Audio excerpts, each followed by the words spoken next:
Good morning, teachers and friends. For our music project, we will be presenting about two important figures of music, Brahms and Wagner. First, we're going to start off with some background context of the songs of Brahms and Wagner. Both men viewed themselves as the rightful heir of Beethoven. Brahms has been considered by his contemporaries and by later writers as both a traditionalist and an innovator.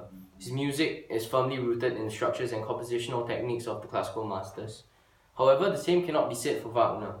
Wagner's music was set more for program than was for Brahms. Wagner was more radical in his approach. His compositions, particularly those of the later period, are notable for their complex textures, rich harmonies and orchestration, and the elaborate use of leitmotifs, which are musical phrases associated with individual characters, places, ideas, or plot elements. His advances in musical language, such as extreme chromaticism and quickly shifting tonal centers, greatly influenced the development of classical music. His Tristan und Isolde is something described as marking the start of modern music. And that is exactly what we'll be discussing today. Wagner's Tristan und Isolde is actually inspired by the famous medieval love romance Tristan und Isolde by German poet Gottfried von Strasberg. During his time, this composition was considered extremely exotic. To prove that, let's listen to the introduction of the piece.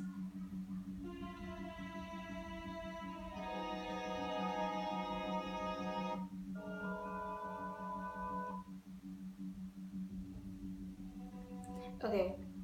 As you can hear, there's the presence of a distant chord. The very first chord in the piece, the Tristan chord, is of great significance in the move away from traditional tonal harmony as it resolves into another dissonant chord. The Tristan chord made up of the notes F, B, D, and D sharp and G sharp.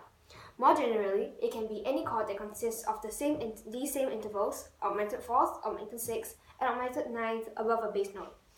The sound like this would definitely infuriate Brahms, as we know now that who was the one who followed the traditional way of music.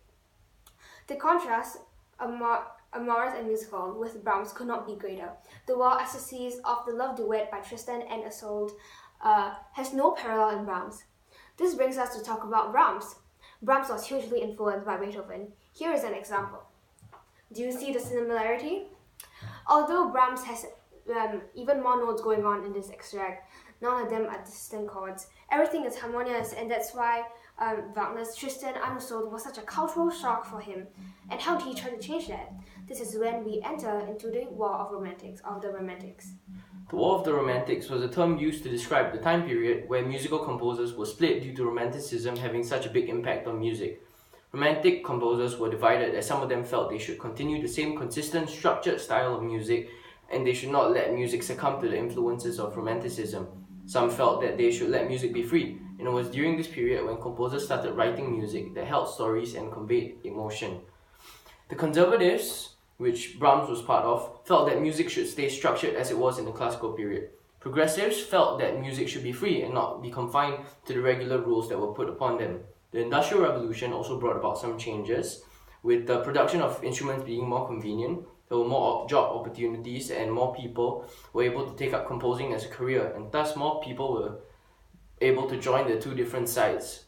An example of conflict between the two groups was when Brahms wrote a manifesto, which is a public declaration of policy and aims targeted at Wagner and his followers. The manifesto was signed against the perceived bias of the Neue Zeit für Musik, a magazine regarding the ideas of the progressives. The manifesto was condemning the music of the future, and it was written to hinder the progressives as an effort to maintain the German music tradition that Beethoven had built. A part of the manifesto says that the principles stated by Brendel's journal are not recognized and that they regard the productions of the leaders and pupils of the so-called New German School, which in part simply reinforce these principles in practice and in part again enforce new and unheard of theories as contrary to the innermost spirit of music, strongly to be deplored and condemned. Although actual hostility between the two sides was to subside over the years, the war was a clear demarcation between what was seen to be classical music and modern music, categories which still persist to the present day. The dispute subsided as time passed, and Wagner has definitely made an impact on the music that was produced after his era. For example, here's a piece written by a French composer by the name of Poulenc.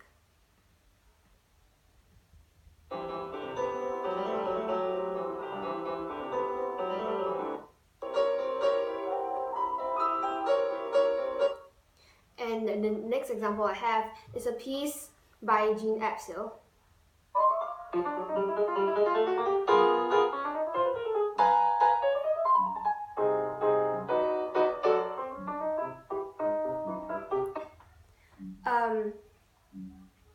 And that is the end of our presentation. Thank you. Thanks.